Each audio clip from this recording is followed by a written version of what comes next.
Hey, this is Sandy. And Randy. And we're here on AT Corner. Being an athlete trainer comes with ups and downs, and we're here to showcase it all. Join us as we share our world in sports medicine. Welcome back to another episode of AT Corner. For this week's episode, we have a set of stories that's coming just in time for peak baseball softball season. Rain delays? That's right. We're talking about weather. Just what you want to hear when you're out at baseball. So this was a request from Josh O. He said, weather considerations and EAP planning. I'm here in Texas and our state does not really regulate cold weather conditions, but heavily regulates heat conditions. Perhaps an episode on the different types of weather conditions, heat, cold, tornado, lightning, snow, earthquakes, and how some new grads or even professionals from other states can do to prepare for such events. Earthquake's interesting. Yes, and I did, I think we actually have something for all of those. Really? And fog, and altitude, and avalanches. What? I know. And we also actually have so many stories that I don't know if we're going to be able to do this in one episode. So let's see. Let's see what we can do. Also, just before we get started, I know that we talked about this being a how-to weather episode, but obviously this is going to be a little bit more anecdotal. This is a story episode. We do have a BOC in real life episode on heat specifically, that you can go back in the archives and look at that if you're looking for a little bit more evidence-based. But this one is going to be specifically from people who've dealt with weather. Since we're from California, we don't really deal with weather. Hey, but sometimes you have to go to the weather. And actually, that is my first question I did ask on our stories. Have you ever had to handle a type of weather while traveling to or after moving to a new area that you weren't used to? Like, Yeah. Have you ever had to deal with sports in the snow when you haven't been in the snow? Yes. So 53% of people said yes, 47 said no. So it was it was like half-half. Yeah, that's even split. Pretty good.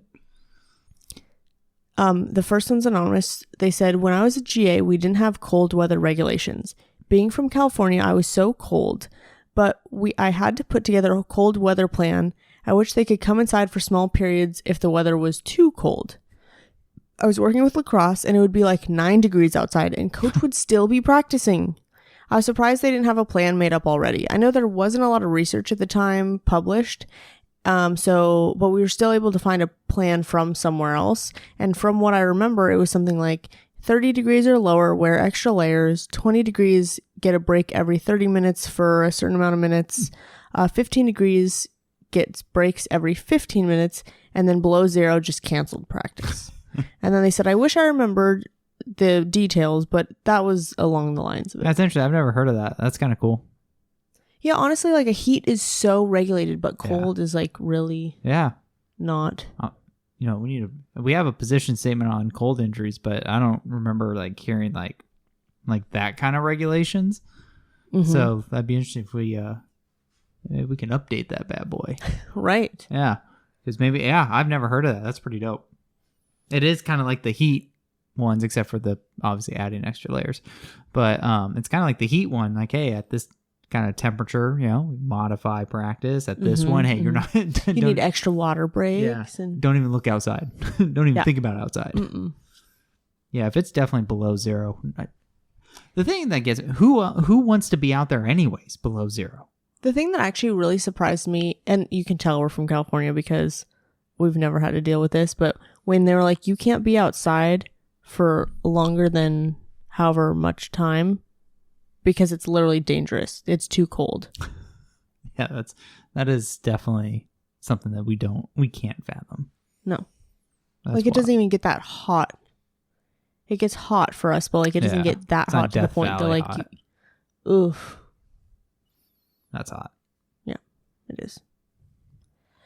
You've had to deal with traveling to some weather. Yes, man. My favorite was, this is my favorite story, is cross country in October. We decided, hey, we're going to take a trip to the University of Minnesota. It was 8 degrees at race time. No thanks.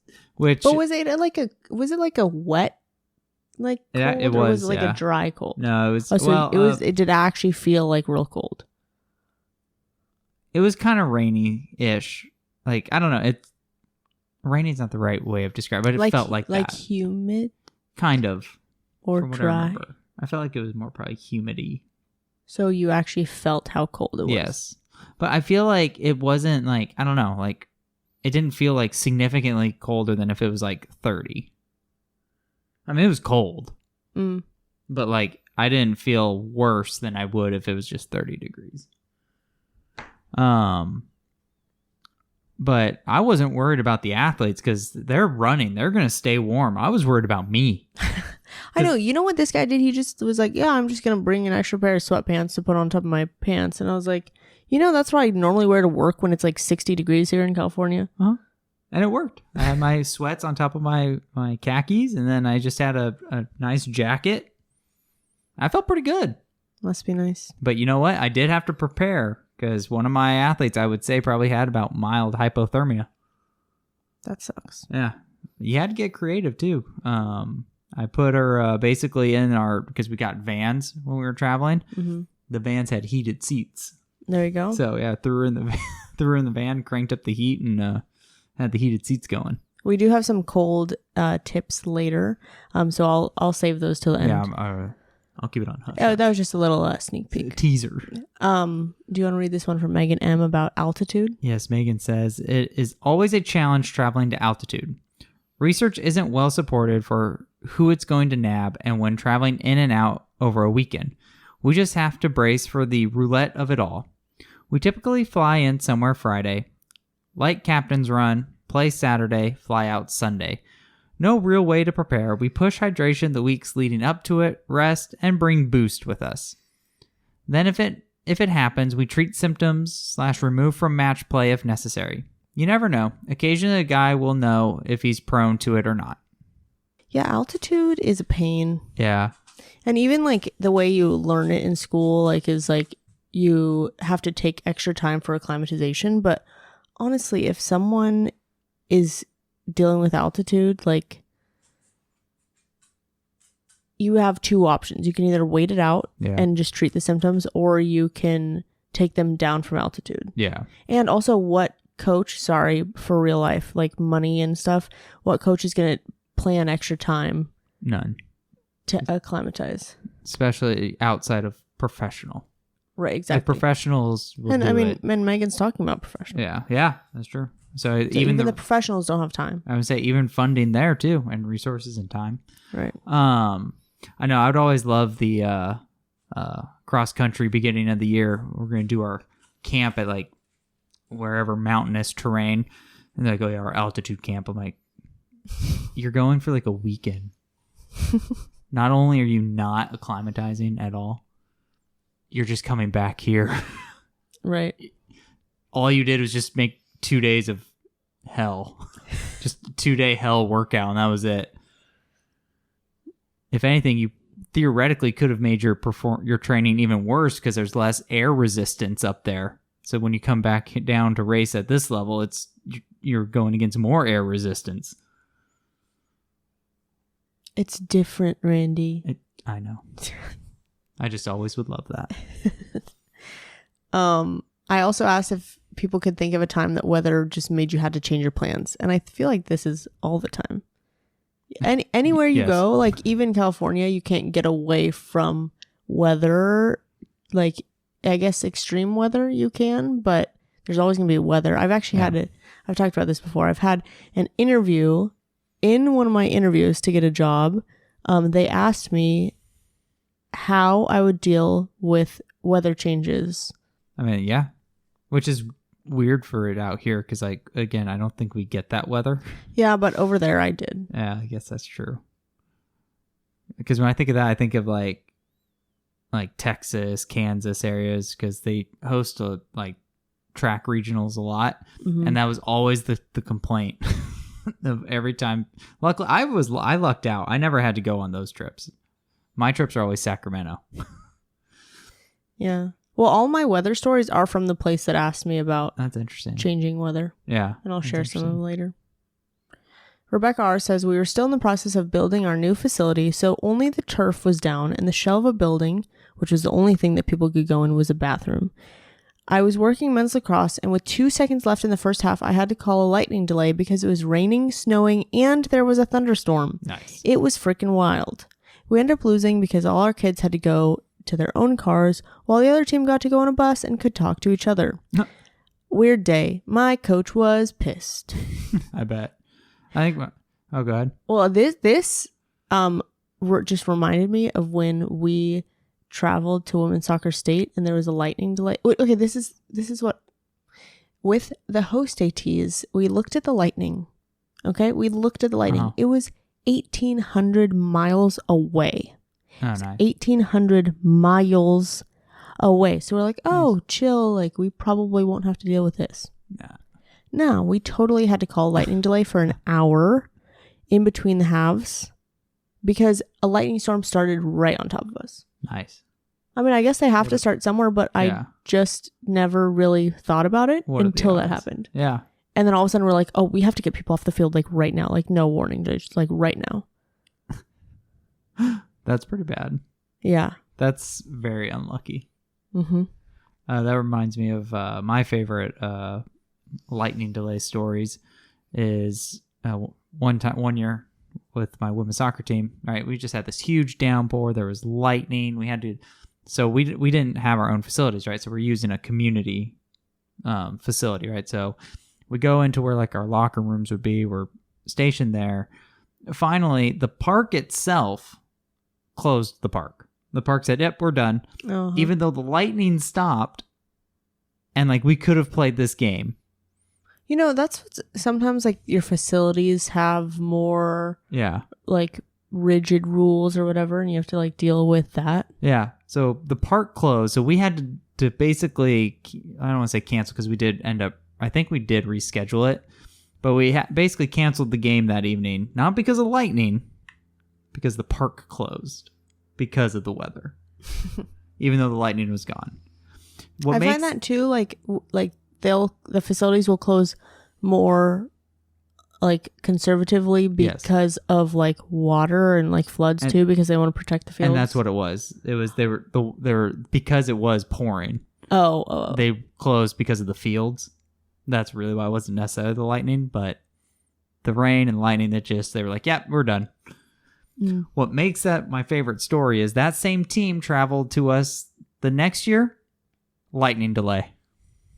What are the chances? What were the odds? So I had to tell this coach a second year in a row, "Hey, we got to go on lightning delay."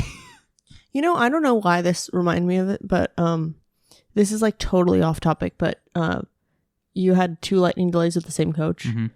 In the 2 years that I've worked at my current job, no one has asked me for liquid Band-Aid. No one, not a single person. And today, I had 3 different people ask me for liquid Band-Aid. Isn't that nuts? That's weird. It was so bizarre. That's really weird. Like, I literally looked at the third person and I was like, I actually cannot believe you asked me this. Like, I understood the first one, like, because, like, out of the blue. And the second one, I was like, oh, how funny, like, little coincidence. And the third one, like, I was like, what is happening? Punked? What is happening? Crazy. Natalie T says, worked a baseball tournament that got canceled because of fog. Games were called at 11 p.m., but we stayed until 1:30 a.m. to see if the fog would lift. You couldn't see second base by the time we left. I feel like at 11, let's all just go home. Why? Who wants to play baseball at 1 a.m.? I guarantee you no one wants to be there. The coaches don't want to be there. Like no one wants to be there. Just go home. Baseball is already long. I know. Could you imagine playing at 1 a.m.? No.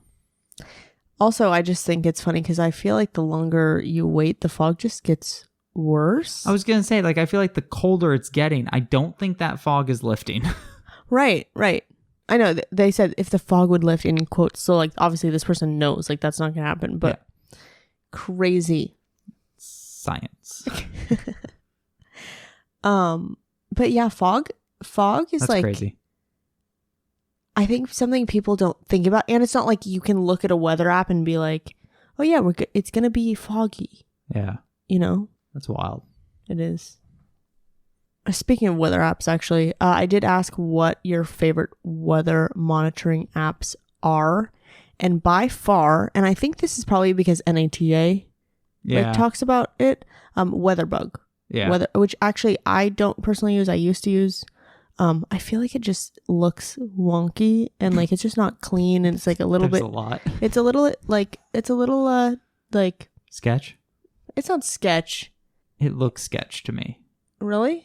Well, you open it, there's like ads and pictures, and there's just like there's just like a bunch going on. Like I feel like it's not clean. I feel like you're gonna get a virus if you open it. Someone, I do use WeatherBug. Oh, do you? Yeah. Someone said it gives a timestamp of the most recent lightning, distance, and when play can resume, which is cool. Yeah. That's cool. I feel like it was harder for me to use WeatherBug than my lightning tracker, which was actually our third top app. Which I would say I use that one too. My lightning tracker is like bright yellow, and you can set the radar to like how many miles you want it to notify you. So like it will notify you like out of the blue. I'll get a notification that there's lightning within 12 miles, and I'm like, oh, perfect. This is great. Isn't the WeatherBug use the same system as the My Lightning Tracker or something like that? I have no idea. I feel like I heard that. So I feel like the Lightning Tracker is the same thing as WeatherBug. So I think it's just nice. Although they did add ads to it now. You can get the pro version for like $5, but you gotta pay for no ads. I know you gotta pay. I use both. The second one, the second top app people said is Perry Weather. And then another top app people use are Weather Sentry. So I haven't checked. I know I've heard of them. I haven't checked out either of them because I'm very happy with my lightning tracker. And other than that, I just kind of use a weather app. Yeah. If anything, what has been hitting us the past few years is air quality. That one's been the one that's been the hardest for us. Air Now. Yeah. Yeah, air quality, especially like fires. Yeah. Yeah. So speaking of fires and hot, let's talk about heat. That was a good segue. Good. I did ask about wet bulb globe temperatures. If like the Kestrel or like whatever you use, your WBGT, is it a friend or is it a foe? What do you mean by that? What do you mean by is it a friend or a foe? Like, what's the context? To sport or to me? To anything. I think it's a friend. Okay, well, you're with 74% of people say it's a friend. I think the one that's a foe is the sling psychrometer. That's something you should make your students do. Hey, go to the field and just, give me a reading on that bad boy. I had to do it. Everyone has to do it. I sat there slinging that thing around. You don't realize how long a minute is until you're at second 20 and you're like, man, my arm's crushed. Yeah, it's been a while since I've used one of those. Honestly, I don't think I've used it since I was a student. No, because why would you? Wet bulb globe. I use the wet bulb. Yeah, I think actually something that I noticed that I think people are a little bit confused about. So if you're going to the heat, get a little bit more acclimated between wet bulb globe temperature and heat index, because sometimes people were mixing those up a little bit. Yeah. So those are two very different things. They also have two different charts and how to use. Yeah. On the wet bulb globe, there's also different settings that say like ambient temperature or like humidity or like wet bulb globe or like whatever. So like you kind of have to go through the settings and like you can't just turn it on. Yeah. Also, something that people don't know about the wet bulb globe is you can actually put your zones like black zone, red zone, orange zone, like whatever, yellow zone, and then you can set the percentage or the wet bulb globe numbers that you want, and it will like give you it will either start like flashing and beeping in black, or like it will just start flashing. Yeah. So like you can actually set it so then when it's sitting outside, beep, beep, beep, beep, beep, you can actually know. That's cool. Instead of just staring at it the whole time. That's cool. I work inside. That's nice. I mean, Randy has to deal with all the weather inside. All of it. Yeah. Just sometimes that air conditioner is a little too cold. How do you prepare for days that are extremely hot?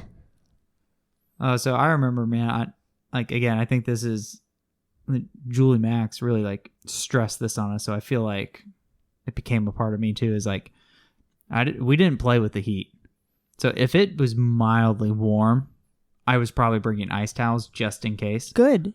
Ice towels are a must. Ice towels are the saving grace of heat. And I'd push them, like, if like, obviously they're there for the emergency part, but I would push them, like, if an athlete got subbed out, I would, if it was a hot day, I'd offer the ice towel. I don't offer. I just put it on them. Yeah. Sometimes I would, but like sometimes they don't want, like, they didn't really, like, if they were okay-ish. You know what I I'm mean? dealing Like, with football mostly. Yeah, so. that's different. But yeah, for like women's soccer, like, I'd be right there if they wanted it. I'd hand it to them. They could throw it on. So right when they got subbed out, at halftime, oh yeah, man, I had them all out. Hey, boom, boom, boom, boom. I was trying to get ahead of it and try to make sure, like, we're preventing the kind of that heat stuff from popping up, especially with knowing that, like, on my team, I had a lot of ladies from like Denmark and Norway and Sweden, areas that are not normally getting as hot as Southern California can get. So those ones for sure, like, I had ice towels, boom, right there. And then it was also pushing a lot of hydration as well. So I like to think it worked because we never really had a lot of heat issues on my teams, just because, like I said, I was like pushing that aggressively. Yeah, a lot of people said hydration. I think that was the top answer, hydration. Yeah. Not just your athletes, but also yourself. That's important. I can tell you, I can't even actually probably count for you how many students have told me at a later time, because they didn't want to tell me at the time, that they went home and were like heat exhaustion or like something to do with overly heated, like, excuse me, why are we not drinking water when we're giving water to other people? Yeah. So make sure you hydrate, including yourself. The hydration also starts before the day of. Yes. It's a process. You build into that. Erica A says, for hydration after every other practice, I remind the kids what hydration should look like, and I always like to throw in tips and tricks with food that can aid in hydration. I also want to start making a chart for all sports have posted in their locker rooms as well. Nice. I like that food idea, because you, like, sometimes it's like boring to just like drink water, or like water and electrolytes, or like something, but like watermelon, like a lot of like cucumbers or fruits, or like other like celery. Sure, if you like that. I do. Ice towels, that's a good. Not to drink. I'm going back to. Oh, have you ever had someone drink out of the ice towel cooler? No. So like, there's times like, hey, someone doesn't label it, and like kids don't know, and they just come up and drink it. I'm like, nah. Ice towel, water. No. Yeah. We put it in a small cooler and we put it on the floor. You'd be surprised how many of my kids have tried to drink that. Oh. Yep. Even though it's on the floor. Tape the spigot to note to self. Tape spigot. That's why I try to get on top of it to write it ahead of time. But sometimes even if you write it, I don't think people. Oh yeah, they still sometimes don't pay attention. Yeah. They just see cooler. There's got to be water in there. So now I think I talked about this probably in the heat episode. But I do ice towels down the arms. After more and more information is coming out about if you put not in a heat emergency, but preventatively, just to be clear, ice towel on the neck, or like cooling the neck, tells your body that you're cooler than you actually are, because you're taking the blood up to your brain is cooling down. Like, it slows your natural cooling down. Yeah. Because your body's like, oh, I'm good. I'm actually cooler than I am. Yeah. So it doesn't actually have your body aiding at that. Yeah. So I found really good success with like that arm cooling. And you can look up arm cooling. They do it a lot in like military, or they'll do like ice immersion of just their arms. Oh, and a professional women's basketball team too. Oh, and tell them about the things. There's this product. I think it's like Ava cooling system. I think it's called. Basically, it's like a black tube You basically put ice water in it, right? And then, like, you seal it up. So now it makes the tube cold, and they were actually implementing it into their policies of heat management, just along the spectrum of things to do, is actually using that. So when they would come off on the bench, you can't really do an ice towel Right. in basketball. That's going to create a lot of problems. Right. But they can come off the bench, hold that, right? And it'll help kind of cool their core temperature down and cool their body. So now we're kind of increasing performance and stuff like that. Yeah, so it's a really cool system. Like, I say system because that's what it's called. It makes it sound like probably like fancier than it is. It's literally just a metal tube. They just throw water, ice water in. Like, it is really cool. I want one. I want two. Another thing you could do in the heat is you could just push practice before or after, like in the morning or late. Like, we'll do that in the summer, that when we make everything go in the morning, or we make everything go at night. For sure. I mean, that is nice, and it is a good thing to do. But you know what also still kind of is a bummer is those times it's still kind of warm, but also like you've been in the heat all day-ish, possibly like just throughout your day. So you still have to be cognizant of... Yeah, it doesn't eliminate it. Yeah, exactly. Like, it does help, but it's like we've had to be like in the heat all day, whether you're going in and out, whatever. So you still had the effect. So you still, like, for the athletes, they still have to remember to hydrate. Right. Now, this might be a new one. Have you ever had to deal with tornado weather at work? No. See, that's what I'm saying. Like, I know some colleagues when they went to like the Midwest for track regionals, they actually have had to deal with like tornado warnings, but I never was on those trips. 34% of people said yes, 66% said no. That's interesting. So like a third. Because neither of us have ever dealt with tornadoes, obviously we're relying on you guys for this one. But I did do a little bit of research, nice. Google search. This is what I understand. There's a tornado watch and a tornado warning. Tornado watch, they're different. Tornado watch is tornadoes are likely to occur in the watch area, so be ready to take shelter, but just kind of keep an eye on things.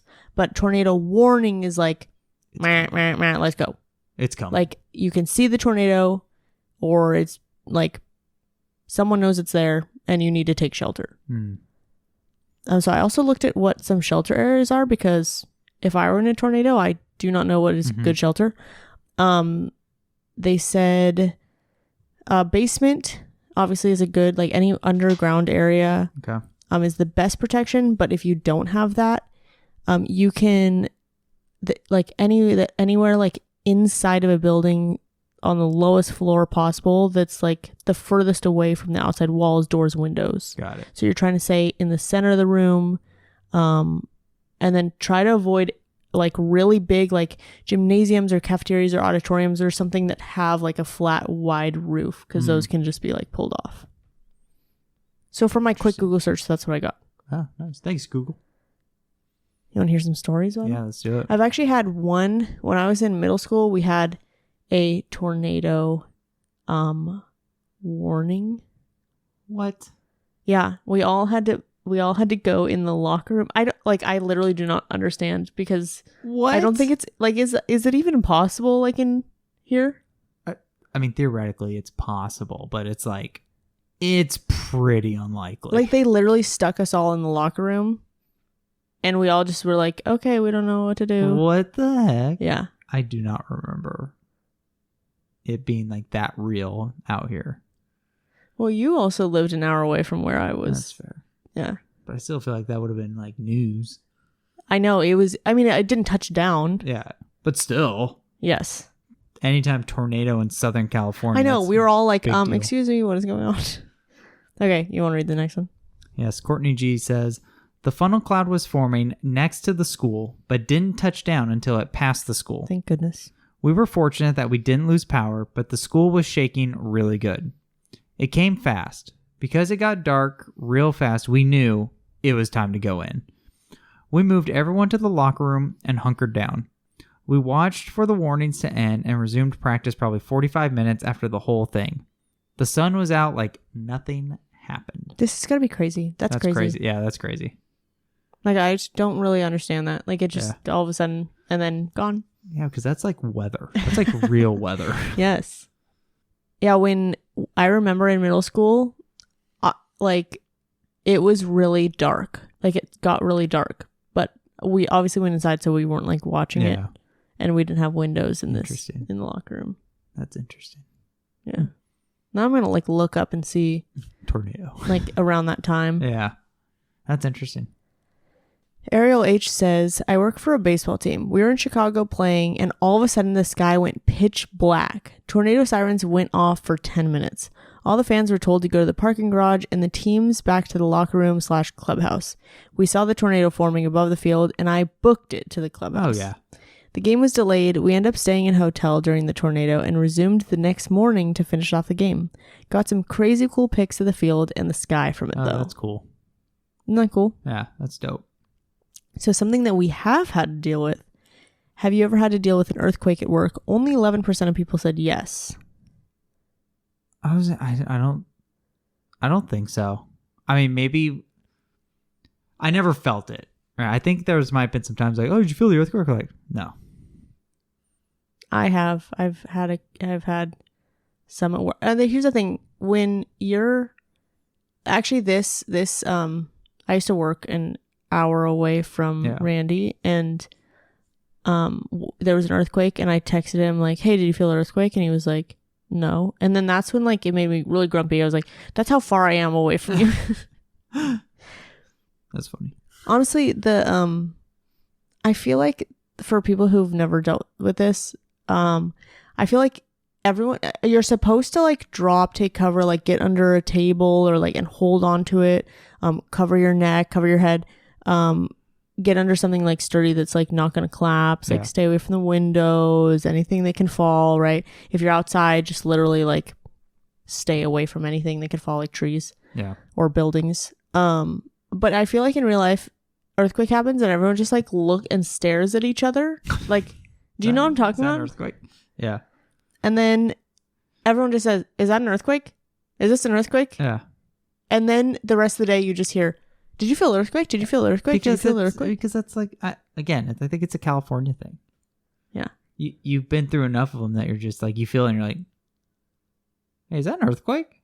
Because most of the time it's that. Right. You kind of just start to feel that shaking. You're like, "Is that an earthquake?" Right.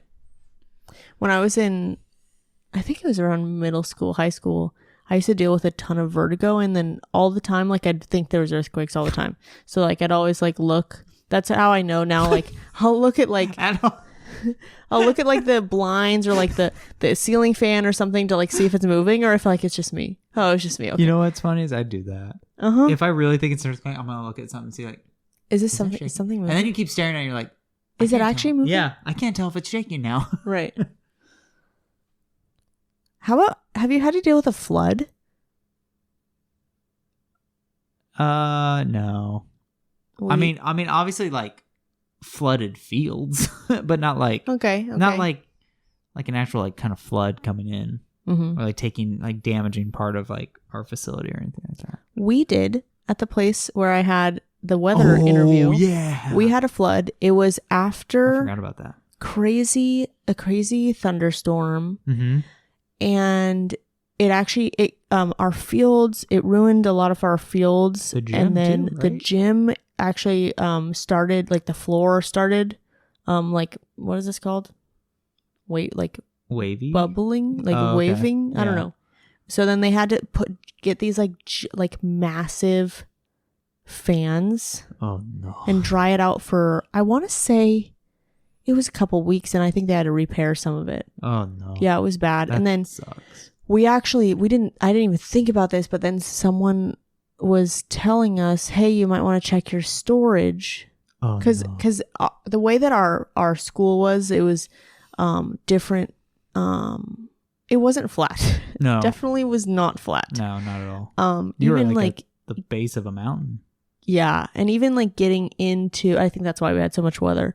Even like getting into the parking lot, like a bus couldn't get into the parking lot, and actually a bus got stuck getting into the parking lot because like it's just so steep, and it's short steep, and like just like that's how the school is. Like there's just a lot, like it's not flat. And so our athletic training room was a little bit elevated, but our storage was not. It was like flat, and it was like in a dip area at the bottom of the gym, which also got flooded. So we went into we found out that our storage was flooded, and then we went to go see it, and literally and we had some like tape on the floor and like everything on the floor, because we had like tape stacked, right?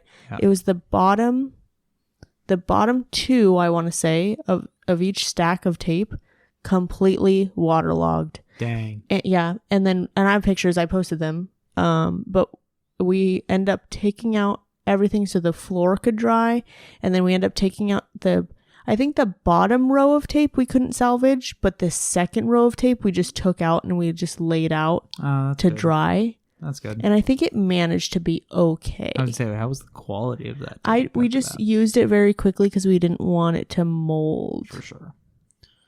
And we put it in front of fans. Nice. That's not evidence-based. That is purely anecdotal. It's the best you got. Yeah. It was crazy. I was like, I never thought I would deal with a flood. Yeah, that's true. 26% of people said yes, they have had to deal with a flood, which is more than earthquakes, but less than tornadoes. If you're keeping score at home. Katie L says, when Hurricane Matthew hit, it completely flooded our college's practice field and actually totaled the entire women's lacrosse team and staff's cars that were parked there while they were traveling. It also picked up one of those ready ice boxes and moved it like 25 yards away. Wow. Crazy. Luckily, the water drained within a day, and we practiced on the football practice field for a while and until it dried out. But the parking lot was full of totaled vehicles for weeks while insurance claims and stuff were worked out. Dang. We did know it was coming, but we were fairly inland. The predictions were basically saying we would be fine until it changed course the day before. And all of a sudden, it was like, oh shit, this isn't going to be good. But women's lacrosse was already on the road. Dang, that sucks. Hey, I can honestly say I have had to deal with hurricane at work. Oh, yeah? Yeah. And you had to go to work, remember? I had to go to work. Yeah, the next day. A lot of schools, so we just had a hurricane. Hurricane, quote-unquote hurricane. Southern California They called it a hurricane. Yeah. But then we had an earthquake in the middle of it, so then it was hurricane. Only Southern California can you have an earthquake paired with a hurricane. Yeah, I don't know actually what constituted it to be a hurricane, but they canceled a lot of our... wind. I think it's the wind speeds. It didn't seem to, like... Yeah, it was... It didn't seem like what you guys deal with. I think it was like literally on the threshold of... When it got to us, it was technically a category 1. Or like right before it got to us, it was category 1. And then I think when we felt most of it was probably closer to a tropical storm. Yeah, so they canceled a bunch of work, but Randy still had to go to work. Oh yeah, I had to go to work the next day. Even though the campus was closed. That's the part that gets me. No, but sports are not. But yeah, so I had to brave the dangerous conditions. Mm-hmm. Hey, I did go outside. You did. Arrow and I were out. Our dog didn't really like it. No, she didn't. Did I already give this hurricane at work 21%? Yes.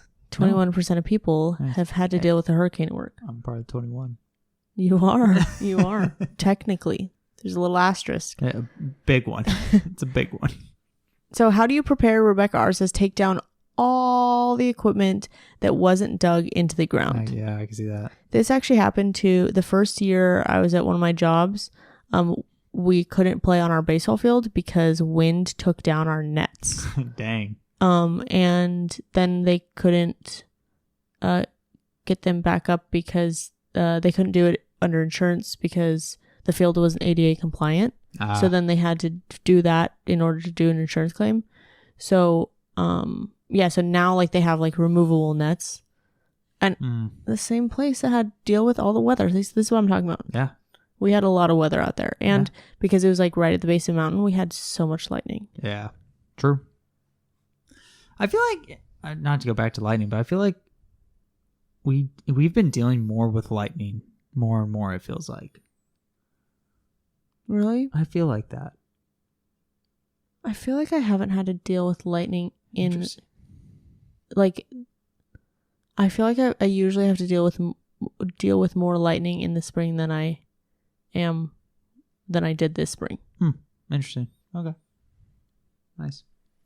But you and I also work in different areas. Yeah, true.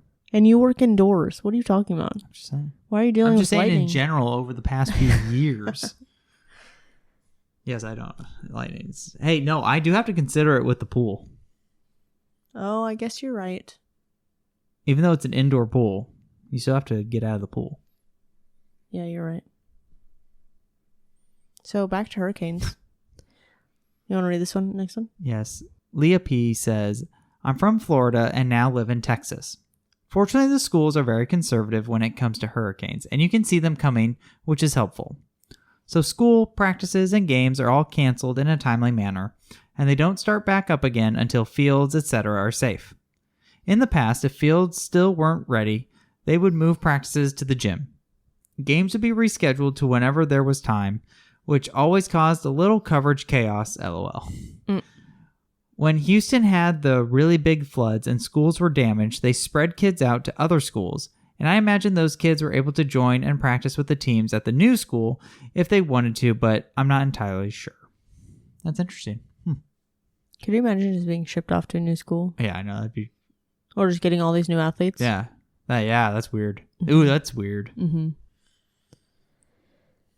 And the next one from Luke Z. This season we had 2 hurricane situations. The first one, we were already playing away, so we left a day early to avoid the storm. The other one this year was during a home game which needed to be moved. It's just a huge change in plans really fast. We took a bus both times and there was so much hurricane traffic. It took 9 hours to get somewhere that should have been 4. Ooh. But the transportation part wasn't bad. It was the evacuation process that was the worst. First, there's panic and making sure that we have everything packed. 10 to 15 people are running around the athletic training room ensuring all of our trunks are packed and get loaded on the truck. What's most stressful I've found is that there are no plans. We have no idea how long we'll be gone. We don't know exactly where we're staying / practicing or just haven't been told. And it's such a quick turnaround that there's the stress of forgetting something important. Of course. Having solid packing lists developed in the preseason really helped that, but stressful nonetheless. Yeah. Then you have like an hour to go home, pack your bag, get on a bus. I don't have any pets, but I remember the panic it caused some of the other students with pets of how are we going to find a place for them in such short notice. Oh, yeah, it's tough. Dang. I know. Especially when like everyone's dealing with it. It's not everyone's dealing with the same thing. Mm-hmm. Damn, that's tough. Yeah. Yeah, sounds stressful. Yeah, I think like Luke was saying, it's just that short notice just kind of hits you. You're okay, we gotta get all this stuff set up and packed, and then you got to pack for yourself. Like, that's tough. Right. Okay, so the last thing we have is cold and snow, but honestly, we got kind of a good chunk of them, and I'm wondering, maybe we do an episode just on cold and snow. So if you guys have more cold and snow stories, send them in. We're gonna do that one in 2 weeks, and then we will kind of wrap it up here. Do you have any other like weather? No, just working a track meet for 14 hours in the rain. Oh, how did I not even bring that up? It was a blast. So fun. I posted pictures of that one actually. Oh, when I was looking for weather stories. Soaked through my jacket. Yeah. It was 14 hours of rain. I'm never going to forget that. That was wild. It literally did not stop raining. Mind you, we were in the rain the day before for the throwers. How many people got sick from that? I can't remember. I don't think I did. Maybe I did. I don't know. It was so long ago. I know, that was a while ago. Yeah, it was just like literally just raining and all day. Mm-hmm. There were breaks, but like it was 14 hours of rain. Yeah, you're soaked like. Yeah, it wasn't gonna matter. No matter what you brought. Even with rain gear. Yeah, it wasn't going to matter. That is something that I suggest investing in as an athletic trainer. Rain pants. Yeah, it's a good idea, Rain especially if you pants. work outdoors. Yeah, because if I have to kneel Yeah, to that's a good an idea. injury and I get a knee that's wet That's and uncomfortable while I'm standing on the sideline, Yeah, no bueno. no, that's a good idea. Man, it's almost the end of National Athletic Training Month too. Oh, shoot, you're right. We're going to run a giveaway, so keep an eye on our Instagram for the last week of National Athletic Training Month. We will be running a giveaway, so make sure you check that out. If you guys are new, we do every episode as either stories or education. This one is a story episode. We're going to continue the stories again. For our next story episode will be snow. So if you think of anything snow related or cold, please send them our way. Or if this story episode made you think of something that you forgot to send in, send it our way on our Instagram at AT Corner Podcast. We also have CEUs. If you guys are interested in our education episodes, Randy heads those ones. So it is a reporting year. Check those out from Clinically Pressed and Athletic Training Chat, also on our Instagram or in the show notes. And then you can also get CEUs from MedBridge. Use code ATCorner for $101 off. I think that's it for my fine print. Perfect. Thank you for helping us showcase athletic training behind the tape. Bye.